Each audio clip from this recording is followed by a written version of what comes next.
Climate change اور viruses کے بعد تیسری وجہ ایک ایسٹرائڈ امپیکٹ بھی ہو سکتا ہے، ایک ایسٹرائڈ کولیجن۔ آپ کو پتہ ہے کہ ہر روز ہماری دنیا پر خلا سے کئی چھوٹے چھوٹے پتھر آ کر گرتے ہیں۔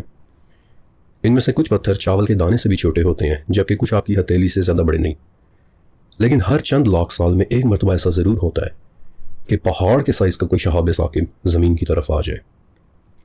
آخری مرتبہ ایسا تب ہوا تھا کہ جب ڈائناسورز اس دنیا پر راج کر رہے تھے۔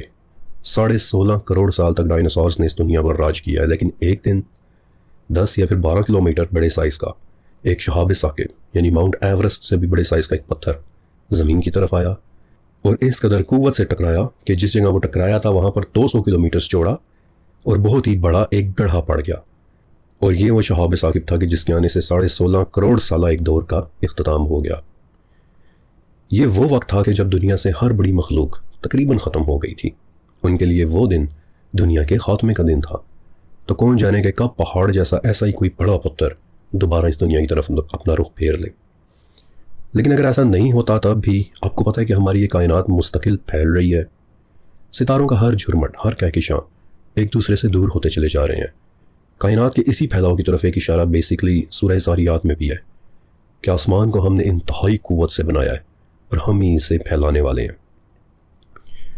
تو یہ کائنات پھیل رہی ہے، ہر چیز ایک دوسرے سے دور دور جا رہی ہے، اور فزکس کے قوانین بتاتے ہیں کہ اگر یہ پھیلاؤ اسی طرح جاری رہا اور ستاروں کے درمیان کا فاصلہ بہت زیادہ بڑھ گیا تو ایک دن یہ ستارے ٹھنڈے ہو کر بجھ جائیں گے، ہر شے سردی اور اندھیرے کے اندر دفن ہو جائے گی، اور یہ ہوگی اس کائنات کی ایک سرد موت۔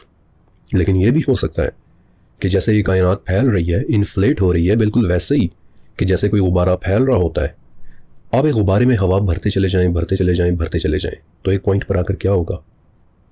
ایگزیکٹلی وہی کچھ ہماری اس کائنات کے ساتھ بھی ہو سکتا ہے۔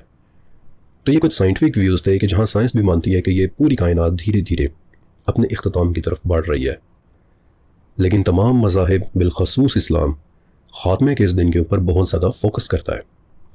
قرآن پاک کا شاید ہی کوئی صفحہ ایسا ہو کہ جس میں خاتمے کے دن یا اس دن ہونے والی کسی بات کا کوئی ذکر نہ ہو۔ اسلامک عقائد کی بنیاد اس دنیا کے تباہ ہونے اور اس کے بعد پھر ایک نئی زندگی کے شروع ہو جانے پر کھڑی ہوئی ہے۔